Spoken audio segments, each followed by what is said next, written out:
요한계시록 13장 오늘 우리가 읽은 이 말씀은 두 짐승에 관한 예언입니다.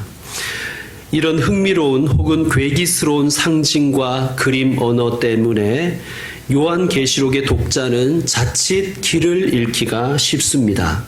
여기서 이 지점에서 우리는 요한계시록의 큰 주제를 다시 한번 짚어봐야 됩니다. 요한계시록은 교회에게 보내는 편지입니다. 요한계시록의 주제는 이것입니다. 하나님을 예배할 것인가? 로마 황제를 숭배할 것인가? 이게 큰 주제입니다. 그리고 이 주제는 오늘날 우리에게도 유효합니다. 예수님을 따라 살 것인가? 세상의 가치를 쫓아 살 것인가? 하늘 백성으로 살 것인가? 땅의 사람으로 살 것인가? 여기서 땅이란 예수님을 대적하고 교회를 박해하는 세력을 가리킵니다. 자, 이 질문들을 기억하십시오. 그렇지 않으면 길을 잃기가 쉽습니다. 길을 잃으면 엉뚱한 해석을 하게 됩니다. 요한계시록이 기록된 AD 90년에서 100년 어간을 살았던 유대인들은 로마를 바벨론으로 불렀습니다. 이상하지요? 바벨론이란 나라는 로마가 등장하기 전에, 그것도 몇백 년 전에 망한 나라입니다.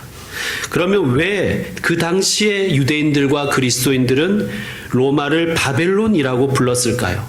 그것은 바벨론과 로마가 공통점이 있었기 때문입니다. 이 두 나라 모두 제국주의입니다. 그러니까 속성이 같다는 거예요. 두 번째는 이 두 나라 모두 예루살렘 성전을 파괴했습니다.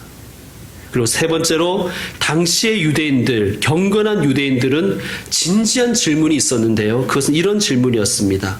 우리는 정말 바벨론으로부터 해방되었는가? 그것이 질문이었습니다. 왜냐하면 바벨론이라는 나라는 망했지만 유다는 계속해서 바벨론의 속성을 가진 제국들, 페르시아, 그리스, 로마 제국의 지배를 받았기 때문입니다. 여러분, 우리에게도 오늘날 우리 대한민국 국민들, 우리들에게도 동일한 질문이 있지 않습니까? 우리는 정말 일제로부터 해방되었는가? 여러분, 작년에 그리고 지금까지 노재팬 운동이 정말 뜨거웠지 않습니까? 저는 바로 우리에게 있는 이 질문 때문이었다고 생각합니다. 우리는 정말 일제로부터 해방되었는가? 친일 청사는커녕 친일파들과 그 후손들이 기득권을 차지하고 이제는 반일 종족주의 같은 책을 버젓이 출판하고 우리가 이만큼 사는 것은 일본 덕분이라는 그런 망언을 대놓고 하는 작자들이 있는 이 땅, 일베나 메갈들에 의해서 독립운동가들이 모욕당하는 이 시대, 정말 진지한 사람들은 질문할 것입니다. 우리는 정말 광복되었는가? 이 주제와 문제의식을 가지고 요한계시록을 읽어 나가야 됩니다. 그렇지 않으면 온갖 이상한 해석에 흔들려서 신천지나 세대주의자들에게 넘어가기가 쉽습니다. 시한부 종말론에 빠져서 지상낙원이라는 섬에 가서 뺨을 맞으면서 신앙생활 할 수도 있습니다. 여러분, 그런 뉴스 보셨죠? 이게 그들이 우리와 다른 존재가 아니에요. 요한계시록의 큰 주제를 잃어버리면 우리도 그렇게 되기가 쉽다는 것입니다. 자, 오늘 본문은 12장 17절부터 살펴봐야 됩니다. 여러분, 12장 17절을 여러분이 한번 읽어주십시오. 시작. 용이 여자에게 분노하여 돌아가서 그 여자의 남은 자손 곧 하나님의 계명을 지키며 예수의 증거를 가진 자들과 더불어 싸우고 바다 모래에 서리라. 아멘. 자, 용이 분노합니다. 용은 누구라고 그랬죠? 용은 12장 9절에 나오듯이 사탄 마귀와 그의 세력들입니다. 용이 누구에게 분노합니까? 지금 여자에게 분노하죠. 여자는 교회를 상징한다고 말씀드렸습니다. 자, 그러면 용은, 즉 사탄은 왜 교회에게 분노하고 있습니까? 교회를 향한 공격이 무의로 끝났기 때문입니다. 쉽게 말하면 교회와 예수 믿는 자들이 사탄 마귀 뜻대로 잘 안 되는 거예요. 자, 요한계시록은 교회와 성도가 왜 사탄 마귀로부터, 세상으로부터 공격을 당하는지에 대해서 계시해 줍니다. 사탄 마귀가 예수 그리스도와 예수님의 몸된 교회에 대해서 엄청난 분노와 적개심을 가지고 있기 때문이에요. 자기 뜻을 따르지 않거든요. 그래서 사탄 마귀는 교회와 성도를 미워합니다. 세상은 교회와 성도를 미워합니다. 물론 교회는 세상을 사랑해야 돼요. 하나님께서 세상을 사랑하셨기 때문에 교회도 세상을 사랑해야 됩니다. 사랑하고 섬겨야 됩니다. 그러나 교회와 성도가 세상에 아부할 필요는 없습니다. 세상의 환심을 사기 위해서 아부할 필요가 없다는 뜻입니다. 물론 교회는 부족한 면이 많아요. 문제가 있습니다. 그런데 그것 때문에 세상이 교회를 미워하는 건 아니에요. 그것 때문에 교회를 세상이 더 미워할 수는 있겠죠. 그러나 세상이 교회를 미워하는 본질적인 이유는 교회와 성도가 세상을 따르지 않기 때문입니다. 여러분, 역사상 세상이 교회를 사랑한 적이 있습니까? 세상이 성도를 사랑한 적이 있습니까? 그런 적이 없습니다. 물론 교회와 성도는 세상에 무리를 일으키는 짓을 하지 말아야 됩니다. 그러나 세상의 환심을 사려고 너무 비굴하게 굴 필요도 없습니다. 세상이 교회를 향하여 가지는 분노는 그 뒤에 사탄 마귀가 있기 때문입니다. 여러분, 사탄 마귀는 자기 마음대로 하고 싶어요. 여러분, 우리 마음속에도 내 마음대로 하고 싶은 게 있죠? 그게 죄성입니다. 죄성. 자기와 정치적, 종교적 견해가 다르다고 화내고 공격하고 테러하고 폭력을 가하는 모든 개인이나 집단이나 국가, 그 배후에는 내세우는 게 목사냐 그게 중요한 게 아니라 그 배후에는 사탄 마귀가 있음을 알아야 됩니다. 여러분, 우리는 오직 하나님을 사랑하고 예수님의 사랑으로 서로 사랑하고 우리에게 있는 이 사랑이 이웃에게 흘러가게 하는 것이 우리의 사명입니다.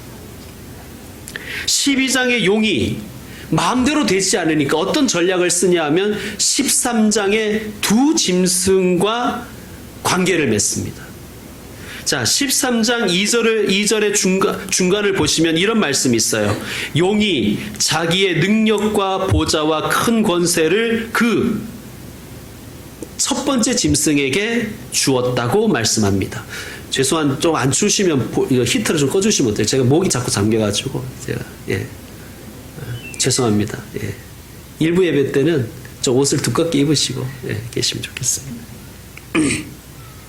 자, 첫째 짐승의 외모를 소개하고 있습니다.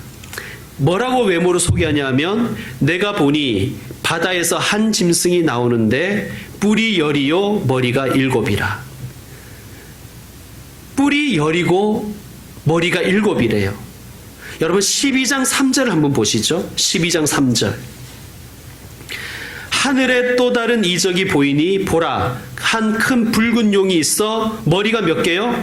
7, 뿔이 10. 그 여러 머리에 7왕관이 있는데, 그러니까 이 첫 번째 짐승은 용, 즉 사탄 마귀를 빼다 박은 존재라는 거예요. 그리고 사탄 마귀로부터 유전자를 물려받았다는 거예요. 사탄 마귀에게 속성을 물려받았다는 것입니다. 자, 13장 1절로 다시 와서 끝에 보시면 그 머리들에는 신성모독하는 이름들이 있더라. 사탄 마귀의 속성입니다. 자, 2절을 보시면 이 짐승의 모양을 묘사했는데요. 매우 희한합니다. 표범 비슷하고 발은 고매발이고 입은 사자 입입니다. 이게 뭘까요?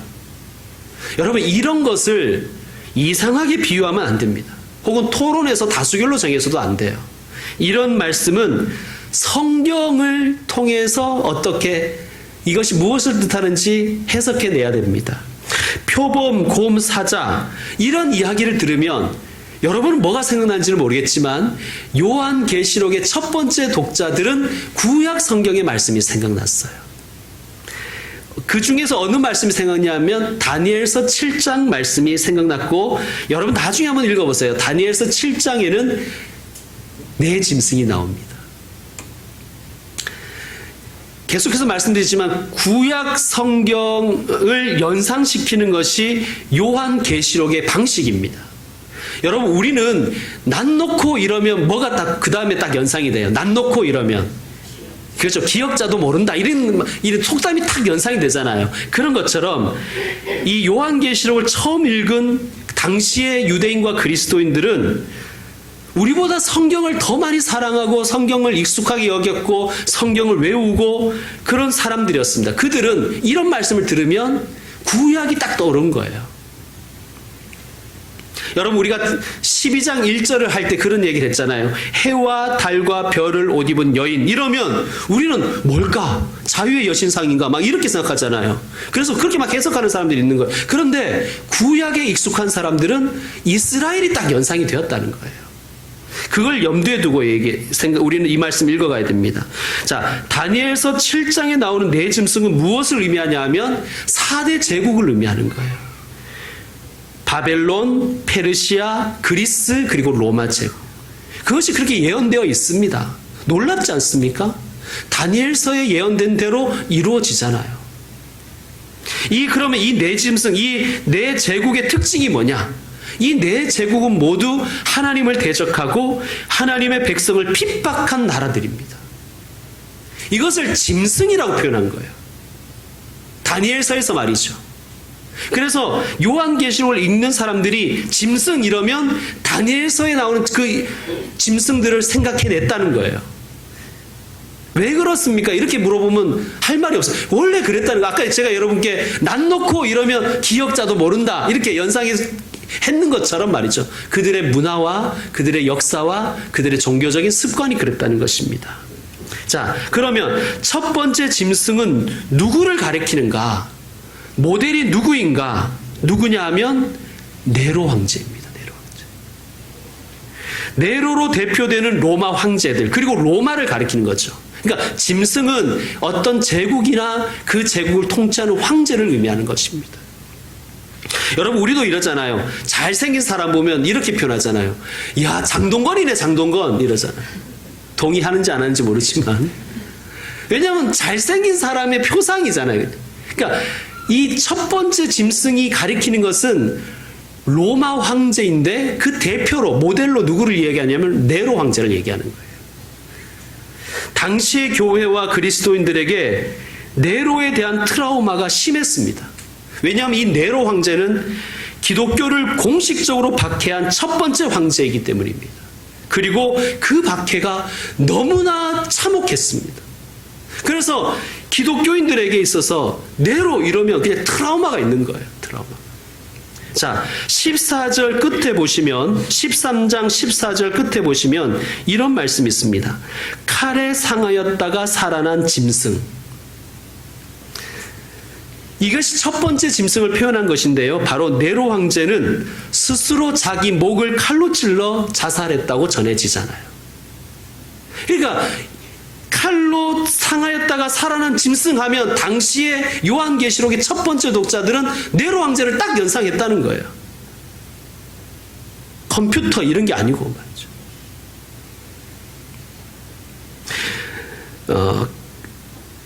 칼에 상하였다가 살아난 짐승. 요한계시록이 쓰여진 당시에는 로마 황제는 네로는 아니었습니다. 도미티아누스라는 황제였는데 당시의 그리스도인들은 그 도미티아누스가 박해하는 걸 보면서 네로가 환생했다고 생각했어요. 무슨 말인지 아시겠죠? 그러니까 도미티아누스를 네로의 환생이라고 생각했다는 거예요. 자, 17절 18절 여러분 보시면요. 누구든지 이 표를 가진 자 외에는 매매를 못하게 하니 이 표는 그 다음 읽어주세요. 그 짐승의 이름이나 그 이름의 수라. 18절 같이 읽겠습니다. 지혜가 여기 있으니 총명한 자는 그 짐승의 수를 세어보라. 그것은 사람의 수니 그의 수는 666이니라. 그러니까 여러분 666이라 그러지 마시고 666이라 그래야 되는 거예요. 666. 성경에서 말씀하시는 대로 말이죠. 자, 그러니까 666이라는 것은 짐승의 이름, 즉 이름이면서 그 이름을 수로 표현한 것이란 뜻이에요. 여러분, 당시에는 아라비아 숫자가 없었어요. 아라비아 숫자가 없었습니다. 그래서 대신에 어떻게 했냐면 헬라어나 히브리어 알파벳에다가 숫자를 부여했어요. 그래서 사람의 이름을 숫자로 부르기도 했다는 거예요. 이것을 게마트리아라고 합니다. 예를 들면 이런 거죠. 우리 한글에서 제가 이제 김 형석이잖아요.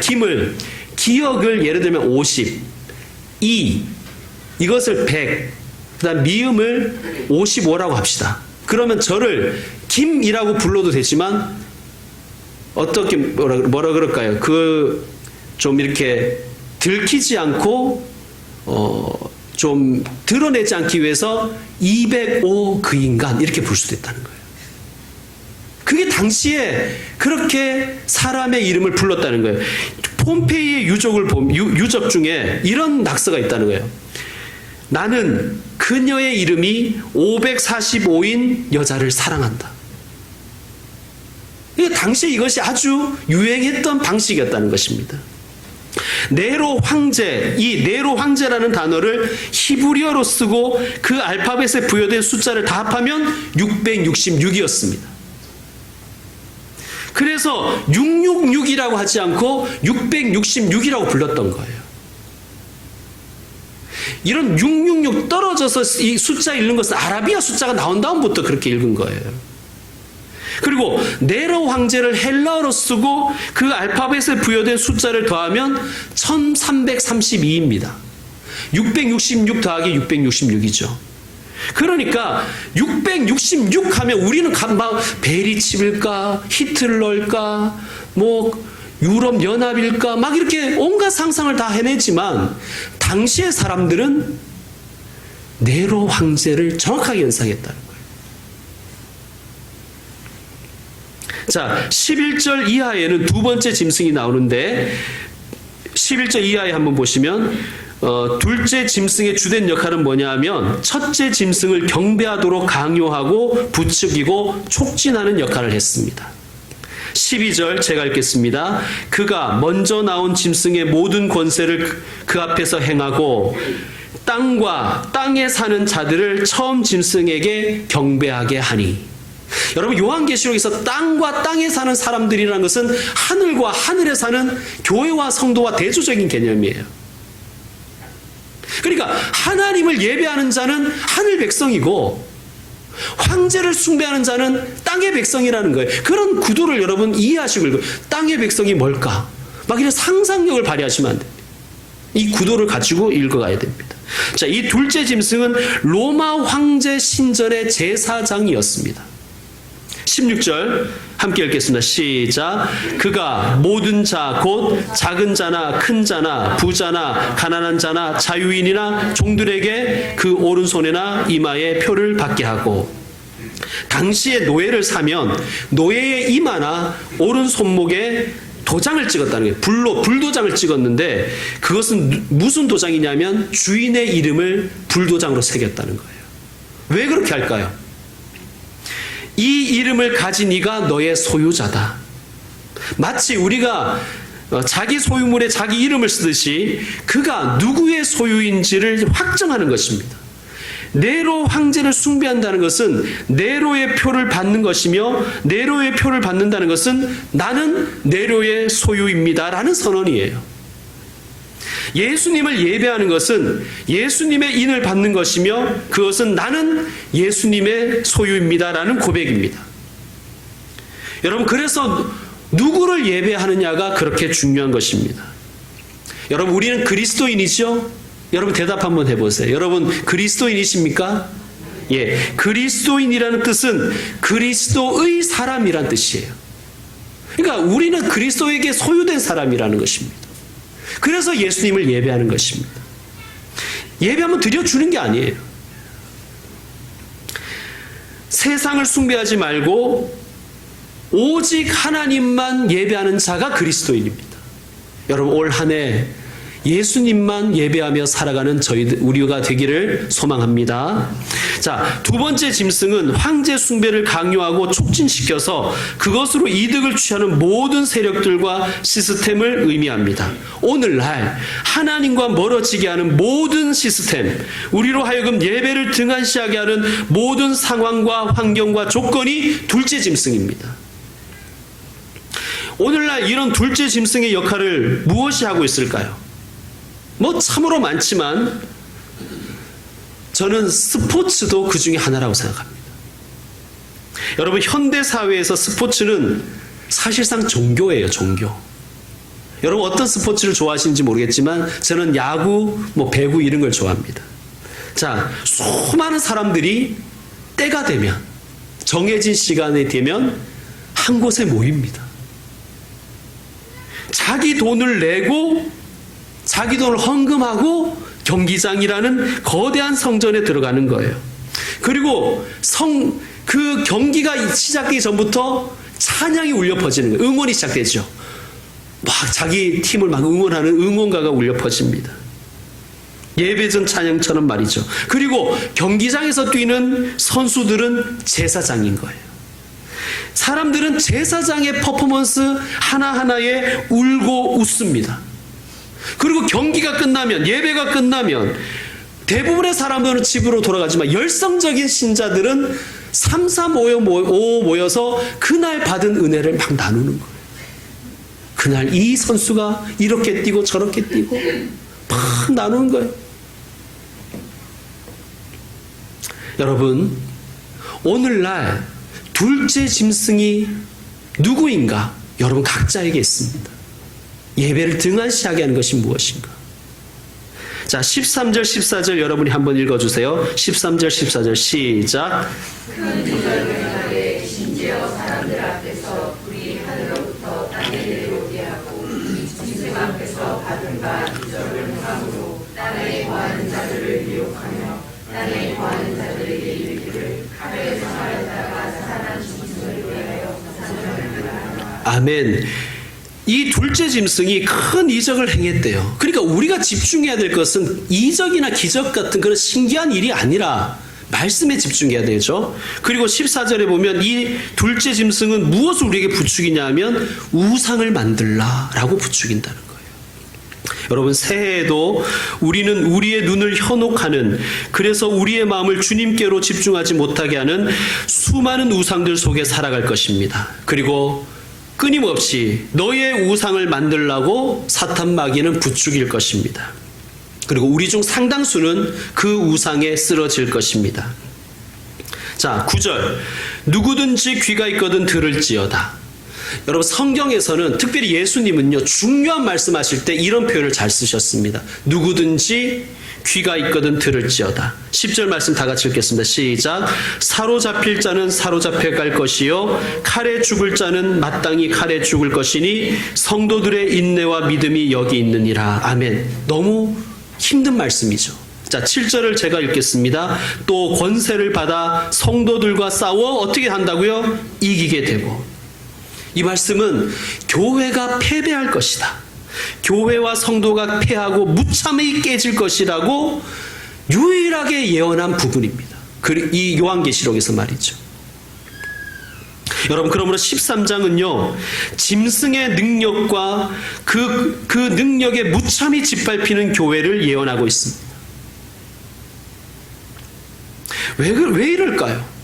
좋은 이야기만 적어둬도 되잖아요, 성경에. 만약에 제가 성경의 저자였으면 좋은 이야기만 적었을 거예요. 숨을 깊이 들여 쉬어라. 이런 거 있잖아요. 음식은 꼭꼭 씹어 먹어라. 저 같으면 그런 말만 적었을 거예요.